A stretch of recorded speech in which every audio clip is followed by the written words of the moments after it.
I woke up one morning and he was gone. And he'd left at 4 o'clock in the morning to catch his plane.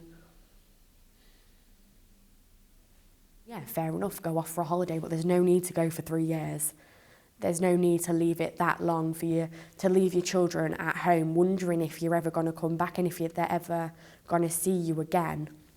It's one of the worst feelings ever, and I don't really know, but if he'd stayed, it might be different, but obviously he didn't. At the time, probably my biggest worry was just the emotional side of it, really. Being 12, like having a dad, like a role model in the house for 12 years, like having like quite a strong emotional link with him. Him coming to watch you play football, taking out stuff like that. Just the biggest worry at the time was that all just disappearing, just having no one. And I remember having a conversation with my mum about it. And my mum told me, you know, you're a good daughter to me, and it's his loss that he can't enjoy, you know, having a good daughter, because she said I am a good daughter, and it's his loss, and he will feel a loss one day. She said that he hasn't spent as much time with you as he has. At first he was trying, but it was really sparingly contact, like once every 3 months, once every 4 months, and he kept on saying that, yeah, I'll come back for Christmas, I'll come back for stuff. And after the breakup, he came back in Christmas, spent some time with me, which was okay. And then after that, after that in year 8 Christmas, I think, after that, I haven't seen him. And he took that choice to go. There's nothing we could have done to stop him. And then you kind of think back to, was there anything I could have done to stop it? And every time I think of it, I come up with a different thing I could have done. But at the end of the day, that was his choice, and he took that choice and he went. And that's all there is to it.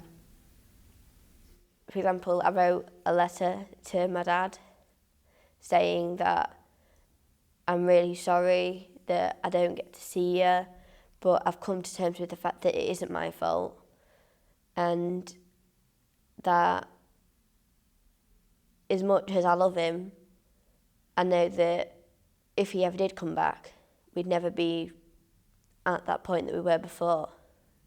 One thing that I would change about family life is just having my dad around, sort of looking back. I think you need that balance, because I had a very female-dominated life, so I needed someone there, and I didn't have that dominant male figure to look up to. When he came over, I stayed in contact with him for about a year, and then I decided that it was too much hassle, and I didn't want to see him anymore, and I haven't spoken to him in about 2 years.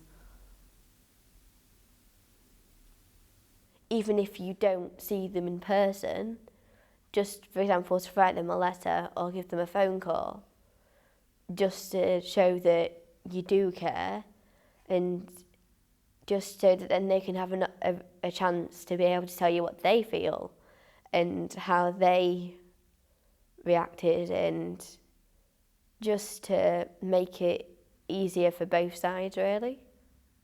There are issues that you have in life that you can only talk to a fellow guy about, if you like. I've not had that, so you know, some of those things I've never spoken about to certain people. I've had to find answers elsewhere, usually on the internet, which isn't always the safest place. But that's your last resort often when you don't have that person there. So I've missed out on just having someone to talk to, really. Because if I didn't see my dad, then I would be really upset. Like, I wouldn't know who he is. I mean, I wouldn't know who he is, but like, I might forget about it. And I wouldn't want to do that. If you're a dad that's moving away for the sake of your child, please stay in contact. Like, please try and stay in contact. Like, try and talk to your child, try and see your child. Just, yeah, keep some kind of coherent, like, relationship with your child. Because, yeah. And we know and see on a daily basis that families can get reunited. And I know it's a tough first step, but someone's got to take it, and you can't expect a child who's never had you in their life, or only had you in their life for a limited time, to take that first step. I think that the parent, the father, as a responsible adult and probably as someone who knows how to contact the child should do that. Children need their dads, children need that role model, and if they're not there setting the example, they've got no one to look up to. It makes everything a lot harder. Like, you get some children that talk to their dads more than they do their mum, and then if their dad goes, they've got no one to talk to.